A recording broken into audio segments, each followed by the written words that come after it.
Good morning, Chavra. Today is Iyar, the 18th day of the month. And of course, today is Lag BaOmer. Let's count Surah together. Page 138. Hayoim. Together. Hayoim, Shloisho, Shloishim, Yoim. One more time. Hayoim, Shloisha, Shloishim, Yoim, Sheheim, Arba'a, Shavuos, V'chamisha, Yomim, Lo'im. Today is 33 days, which is 4 weeks and 5 days of the Omer. Beautiful. Okay, let's get started here. We're going to be on page 111 in the Chayenu. Today's a beautiful, beautiful, gorgeous Tuesday morning. Somebody sent a picture right before, actually Yuda, I think it was Yuda. Yeah, it was Yuda. I don't think I know. Sent a beautiful picture of a beautiful rainbow. Did you guys see the picture in the chat? A beautiful rainbow going right over Chabad. No good? Well, it reminded me of the bow, bow and arrow for Lag BaOmer, so rainbow, bow, whatever. Anyway, today is, of course, Lag BaOmer, the Hilula of Reb Shimon Bar Yochai, and a day that we get out and we get united and we learn more and daven more, connect to Hashem in a deeper, more passionate way. What better way to do so than to learn some deep mystical teachings based on Kabbalah from the Alter Rebbe in Tanya, and we start a new chapter, Perik Mem Tes, chapter 49. Quick overview, this chapter concludes the theme of the previous chapter.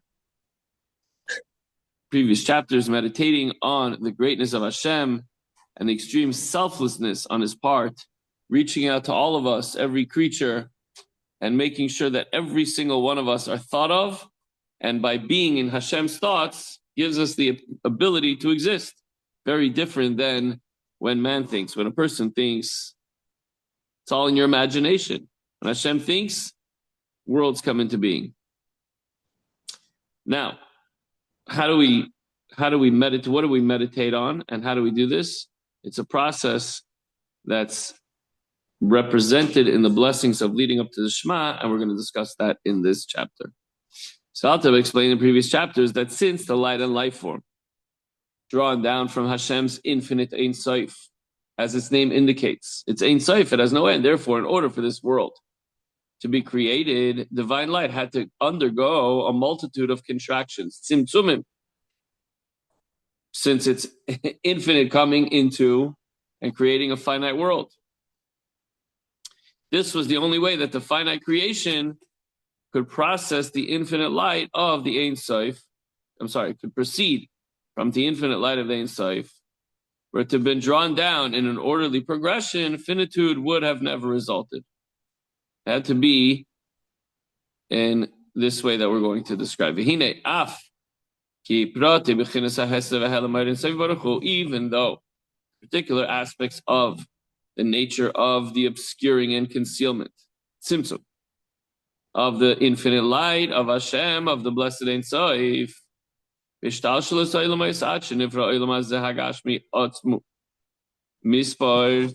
minim shoinim. In the descent of the worlds, descended as they do, ever lower, further and further and further down. The way the Tanya describes it is going through myriads of levels. It could be tens of thousands of different levels as it comes down into this material world till it's created, and the levels are too numerous to count, and many diverse kinds. Yadua, the Tayamim me'etz hachaim, as is known to those who have tasted of the tree of life, the Kabbalah. So that's, we're talking about Kabbalah on Lag BaOmer. After the Kabbalah was Reb Shimon Bar Yochai, whose Hilula Yortzeit is today. Ach derech klal, heim shleishim mini tzimtzumim atzumim klalim. So we talk about myriads and myriads of levels, yet there are 3 levels of powerful and comprehensive contractions giving rise to 3 comprehensive worlds. The shleishim mini elam is klalim. Okay, so even though there's an incredible large number of levels, but 3 general levels corresponding to 3 worlds. V'chol klal yesh ribay devavis pratim v'hem shleisha ilmais bria yitzira and asiya. Bria yitzira asiya. So these three worlds, each category consisting of myriads upon myriads of particulars, and these three worlds are the worlds of Bria, Yitzira, and Asiya. We don't even mention the world of Atzilus, the highest of worlds, meaning, and Atzilus, as we mentioned many times, so Atzilus is Eitzel HaKadosh Baruch Hu. It's literally, it's the world of Atzilus, which is godliness himself. It's Eitzel HaKadosh Baruch Hu. So we don't even consider it in the three worlds that were part of the worlds that we just mentioned. So since Atzilus is godliness itself, it's not considered to be created something from nothing, but rather it's called just Atzilus, which means an emanation from and an extension of Hashem, an illumination which comes from God himself. In order to create the world of Bria, which consists of the higher souls and the angels, the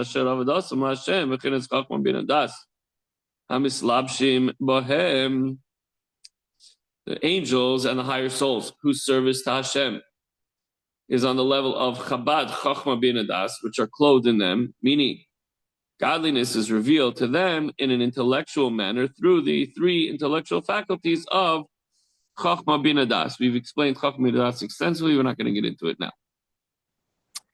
But we should know what they mean. And they, meaning the souls and the angels, apprehend them and receive influence from them. From what? From the Chachma Bin Adas, from the knowledge, from the understanding, and from the knowing, which illumines them. So in order to create a world whose creations are not wholly nullified to Hashem, as in the case with Atzilus, that's why we don't even mention it, because there's no independence there. But in order to create a world whose creations are not completely nullified and feel an independence on their own, but are only capable of knowledge and comprehension, as it will be noted that comprehension entails an awareness of one's own being, and that comprehension presupposes an entity who is comprehending. So the creations of the three worlds feel they know themselves. The old saying, like, I know this like the back of my hand. In order for you to feel independent, and for every creation from even the highest of angels and the highest souls, there necessarily needs to be a powerful contraction, as we mentioned before. A mighty, tremendous contraction, not just a little bit level to level, but it had to be a tremendous contraction in order to ensure that the light of Hashem, which is found in Atzilus, that's why it's not mentioned here in the three, besides the three worlds, the light of Hashem should be hidden, and that only a contracted, tiny spark of light should illuminate and create creatures of the world of Bria, which are on a level of creation something from nothing. You would think that maybe the contraction should be all the way down in this world where there's a physical world. No. The real mighty contraction had to be from Bria, before Bria, the highest of worlds, even to create angels and higher souls, so that they sense, they feel that they're alive and sort of independent existence. And from Bria to Yitzira, there also had to be a powerful contraction in order for the world of Yitzira, a lower world, far lower than Bria, to be created. There had to be that powerful contraction. I'm sorry.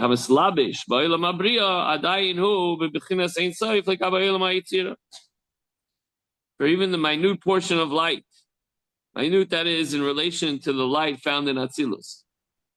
So it's so tiny, but to go on from Bria to Yitzira, if it was still the same level of minuteness, Yitzira would not be able to be created and exist. So we had to take from that and take off a tiny, tiny sliver of light. And so too,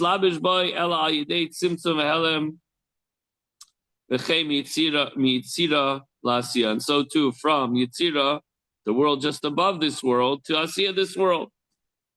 In order for the light, so that the amount of, first of all, probably the biggest one I could imagine is from Atzilus to Bria. the contraction was tremendous and enormous, and mamish nothing was left. It was just a little spark of godliness.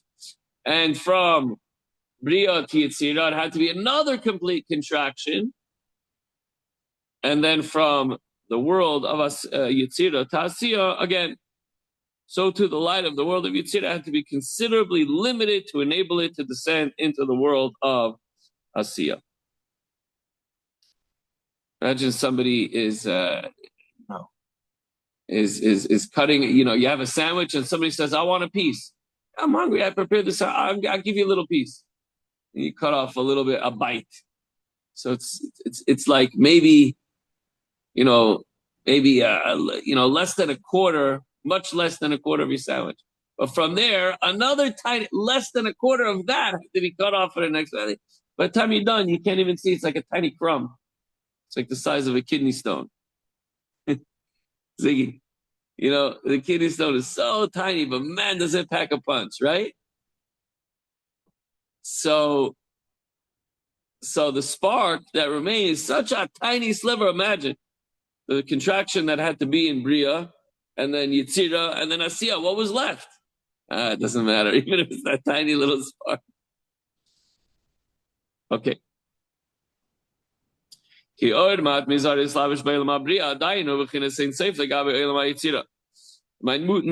portion of light. Minute, that is, in relation to the light of Atzilus. Did I say this already?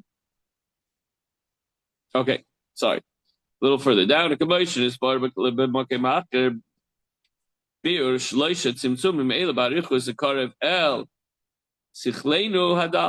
elaborate explanation of these three contractions. Remember, the first one from Atzilus to Bria, and from Bria to Yitzira, and then from Yitzira to this world, to Asiya. So an elaborate explanation is given elsewhere in order to make them more accessible to our simple intelligence. Okay. So what's the purpose of all these contractions? What is this all about? The Tachlis called Tzimtzumim hu kedei livrei gufa adam hachumri lachboya l'sitra achara liyos yisra na'or min ha'choshech. The purpose of these contractions is the creation of the material human body and the subjugation by man of the sitra achara, to bring about the preeminence of light supplanting darkness, removing the darkness, and not removing darkness, but bringing light that automatically banishes the darkness. By having light replace the darkness, and even more so, when the darkness itself is transformed into light, at which time the preeminence of light is felt to an even greater degree. And this is accomplished when the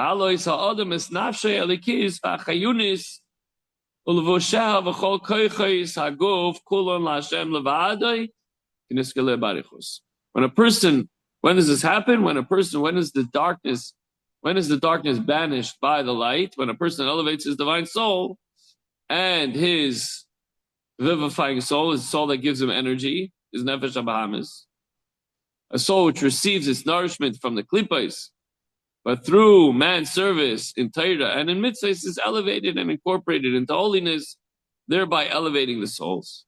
And together with their garments of thought, speech, and action, and all the powers of the body, to Hashem alone has been discussed at great length earlier. For this is the purpose of the progressive descent of the worlds. I don't know how to make this impact more. It's hard. You take a guy, I have people come to me and say, I don't want to do this, I don't like halacha. Somebody just told me the other day, it's like, look, I put on tefillin every day, but I don't like people in shul telling me what to do. I'm not into halacha.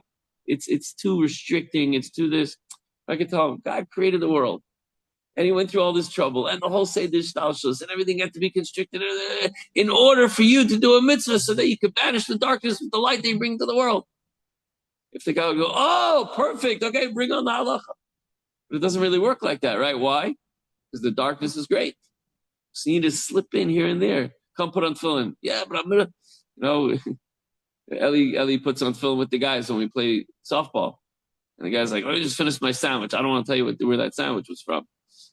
He's like, I don't care about your sandwich. Right now we have to do a mitzvah. Maybe doing the mitzvah will banish away the darkness, You have to try to light the lights wherever you can.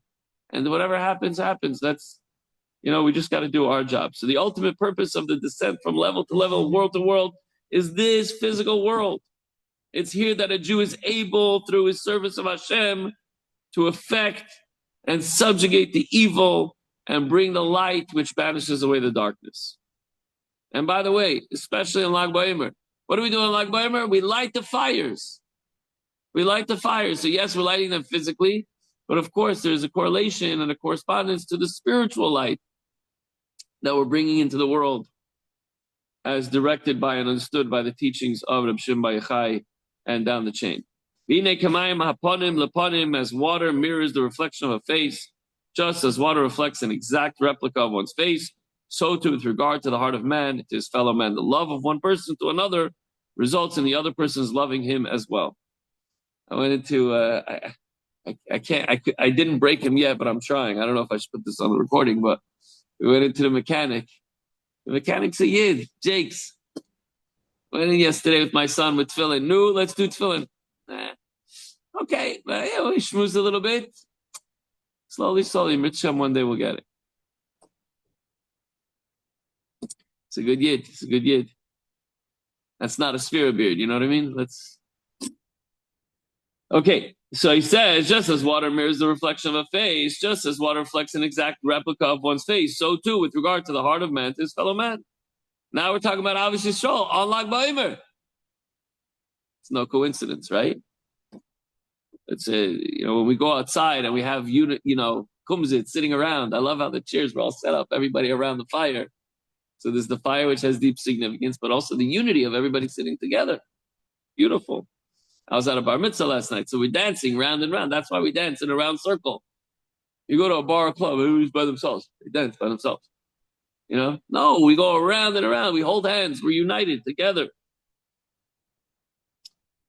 So just as when you look into water, you see your reflection, so too with the heart of a man to his fellow man. The love of one person to another results in the other person's loving him as well. Remember we said that the person has a piece of bread. It's yours like it's mine. A chassid doesn't say, it's my bread and you can have some. It's yours like it's mine. So we're in this world together. We're in this life together. It's a short time. And we have to connect deeply. We have to do our best. It's not easy sometimes.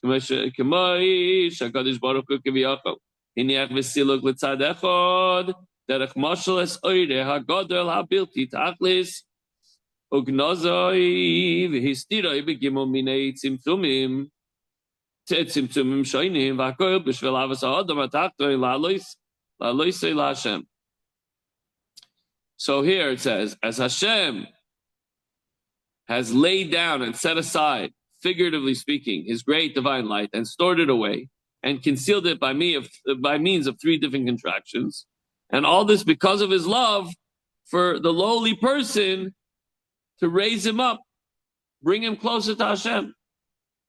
So if Hashem was able to contract himself in three different, from one level to the next, huge amounts, we could also do so. We have to put aside our egos for the sake of somebody else.